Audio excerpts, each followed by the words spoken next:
Halo teman-teman, hari ini kita mau menjawab pertanyaan dan komentar dari teman-teman terkait kekayaan intelektual, khususnya tentang merek.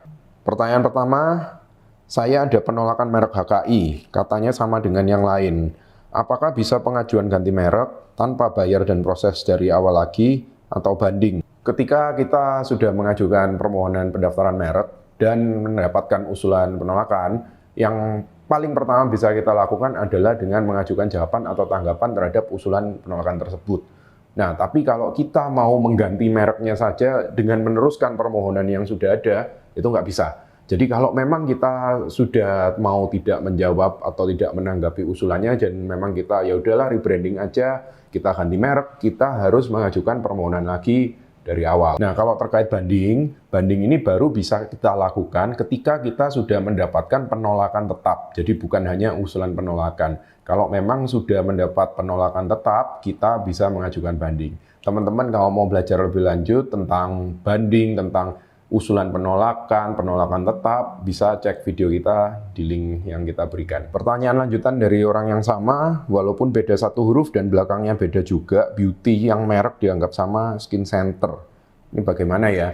Jadi teman-teman, kalau terkait persamaan pada pokoknya maupun persamaan secara keseluruhan dalam kaitannya dengan merek, kita nggak cuma lihat beda satu huruf, satu kata belakangnya beda atau enggak. Karena di sini kita akan mengecek secara keseluruhan apakah ada persamaan sight, sound, atau meaning. Umumnya seperti itu ya. Sight maksudnya secara visual, sound maksudnya secara bunyi. Jadi walaupun penulisannya beda tapi bunyinya sama, bisa tetap dianggap sama. Dan secara meaning itu maknanya, konsepnya, apakah sama juga. Nah, lalu nanti akan kita cek juga secara gabungan unsur. Misalkan kita pakai logo dari merek A dan nama dari merek B, kita gabungkan jadi merek baru, itu juga nggak bisa juga karena dianggap tetap ada persamaan secara gabungan unsur. Jadi bukan hanya faktor persamaan satu huruf, beda satu kata, kita akan cek secara keseluruhan. Pertanyaan kedua, nah ini terkait stempel ya, yang kita pernah membahas stempel jangan sampai mirip dengan logonya orang. Bagaimana kalau kita tidak tahu itu mirip dan bagaimana cara mengetahui agar bisa terhindar dari kemiripan? Solusinya dong. Nah, kita kalau ngomongin hukum, kita nggak bisa ngomong, oh kita itu tidak tahu karena di hukum itu ada asas atau prinsip atau ada gium di mana kita itu semua dianggap harus mengetahui hukum yang ada. Itu yang penting untuk diingat.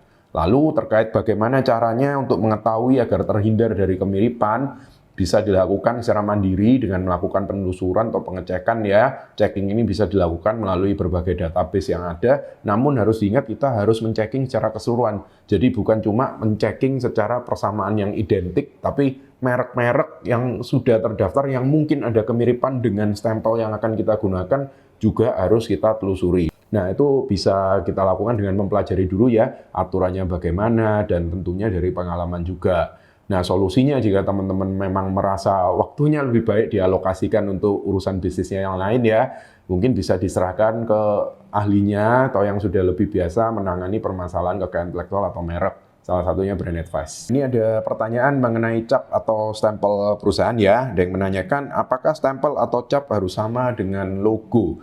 Jadi di sini mungkin perusahaannya itu sudah punya logo tertentu, lalu dia mau membuat stempel perusahaan, apakah harus sama dengan logo tersebut gitu ya.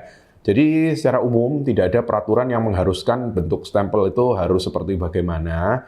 Jadi bebas, kita mau bikin logo lain atau kita mau bahkan pakai nama PT-nya aja boleh. Saya tahu ada beberapa perusahaan yang stempelnya itu malah nggak ada logonya, jadi cuma namanya PT bla bla bla. Atau bahkan mau pakai brandnya. Jadi kadang kita kalau ngomong logo perusahaan kan bisa aja berbeda dengan logo produknya atau logo yang beredar di barang atau jasanya ya. Bisa aja itu yang dipakai, nggak masalah. Jadi bebas mau bagaimana, asalkan nanti kalau masuk ke perbankan, perpajakan, yaitu yang didaftarkan juga harus konsisten. Nanti yang dipakai sehari-harinya juga harus stempel tersebut.